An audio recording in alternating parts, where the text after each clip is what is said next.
咁咧，其實大家好關心咧，其實咧呢啲咁靚嘅雀藥咧，其實咧有幾多品種啦，同埋咧有啲咩我會推薦俾大家嘅品種，同埋一定開嘅咧。因為咧，其實咧好多時候咧，我哋成日買呢啲雀藥咧，就係有時開得太快，有時唔開，有時擺咗好耐咧就開一半又唔開一半咁樣樣。雖然佢好靚，亦都好香，咁但係咧就成日都遇上呢啲咁嘅問題啦。咁以下咧都可以同大家咧慢慢去分享一下我嘅心得嘅。呢個咧就叫做 Sarah Bernhardt。咁咧呢一個 Sarah Bernhardt 咧，又或者咧係喺花市場咧就叫做沙拉啦，因為佢即係譯咗個中文名叫沙拉。咁另一種咧，呢種咧就叫做藍富士 Blue Fuji 咁樣樣。咁咧其實呢兩種咧就應該係最常見嘅啦。咁呢兩種咧亦都係差唔多咧90%咧係會開嘅。咁你咧揀嗰陣時咧，盡量咧就係揀一啲咧，其實個花苞咧已經咧係見到有咁樣嘅樣咧，咁你就買就 OK 噶啦。咁但係咧有時咧你會見到有啲再生啲咁啊，即係譬如話我左手邊揸住呢個咧，雖然見到粉紅色，但係有啲咧再生啲嗰啲咧，其實咧就比較冒險，就未必會開噶啦。咁呢兩種啦嚇，呢個藍富士同埋呢個沙拉咧，其實都係我 recommend 你都可以喺花市場見到嘅。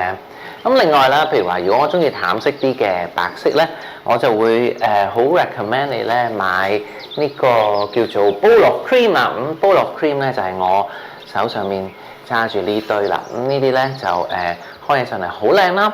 咁同埋咧裏面咧每一塊花瓣咧都係咁大。咁同埋咧間歇性咧有少少咧紅色嘅邊添。咁個冧嘅狀態咧就係咁嘅樣嘅。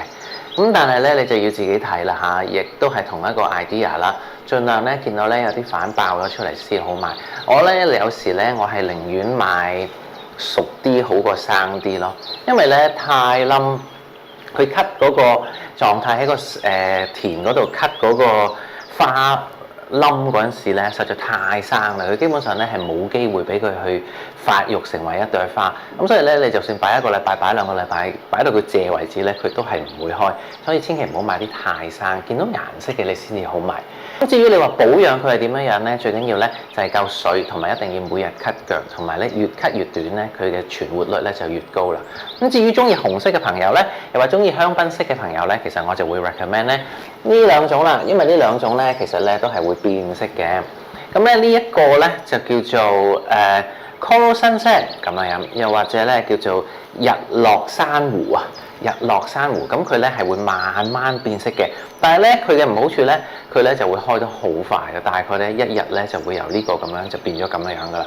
咁但係即係譬如話你食餐飯啊，送俾媽咪啊咁樣咧，你係絕對感受到嗰個心花怒放嘅感覺嘅。咁呢個咧就會慢慢咧變咗花心嘅顏色咧，就會變咗咧淡色嘅，好靚嘅一個花啦嚇。其實都係無可取替噶啦，我覺得。雖然佢開得快，但係佢靚咯。咁咧跟住咧，另外一個咧，我非常之中意嘅咧，呢個個名咧都好霸氣嘅。呢個鮮紅色嘅牡丹咧，就叫做御前表演。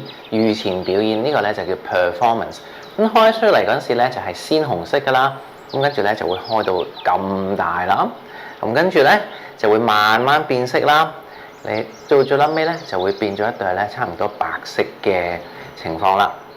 咁你睇到咧開到最大咧就會變咗咁啦，同埋咧會褪色啦，慢慢咁有啲 vintage 嘅效果，大概需時咧5至6日。咁所以咧，在於我嚟講啊嚇，雖然呢個御前表演咧應該係相對地比較貴啦，即係比起其他嗰啲，咁我咧就會覺得呢個花咧我係比較推薦嘅，因為咧佢比較可靠啦，差唔多90%都會開啦，就冇咗嗰啲乒乓波嗰啲硬掘掘嗰啲唔開嘅情況啦。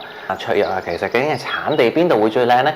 其實咧依家咧以前咧我哋就會話係荷蘭啦，咁又或者日本啦，又或者係以色列嘅。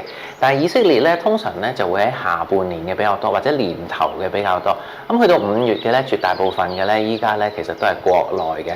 咁國內咧其實都有好有唔好嘅，咁所以咧盡量咧揀一啲框咧長少少，同埋嗰個框咧粗少少，啲葉咧冇黑色一點點嘅咧，其實都係可以買嘅。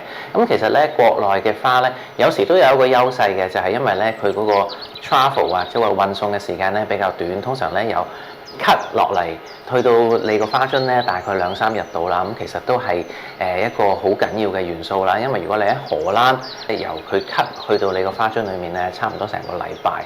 咁所以你即係有數得計啦。咁你可以知道其實即係2日同埋7日。咁雖然係荷蘭嘅 quality 係真係好啲、大啲嘅、靚啲嘅，咁但係亦都反映咗佢個價錢度啦。咁呢度咧，其實咧你自己知唔知邊啲係荷蘭，邊啲係國內咧？其實我估大部分人都唔知。其實咧有部分係荷蘭，有部分咧係國內嘅。又只不過咧，我哋係揀咗一啲比較靚啲嘅荷蘭啦，同埋靚啲嘅國內嘅農場嘅花特登運過嚟咯。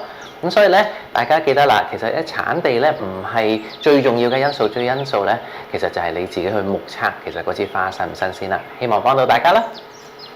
行翻轉頭先，如果大家咧有啲乜嘢關於花材啊，又或者咧想知道有某一種花咧多啲資料，又或者點樣選購啊，點樣去維護佢，點樣保養佢咧，咁你不妨咧可以喺 YouTube 度咧留言俾我啊。咁我哋定時咧就會 upgrade 一下、update 一下添啊。咁所以咧就會為大家咧希望可以 share 多啲 information 啦，關於插花啊同埋買花嘅一啲嘅小知識嘅。咁希望大家中意啦。大家好，歡迎嚟到我嘅頻道，我係 Dr. Solomon。喺呢個頻道，我會同大家分享所有關於花嘅藝術同埋插花嘅知識，同埋分享所有美好嘅事物。記得 subscribe、like 同埋留言，同埋撳埋呢個鐘仔，你就唔會錯過我哋每一次嘅 update 啦。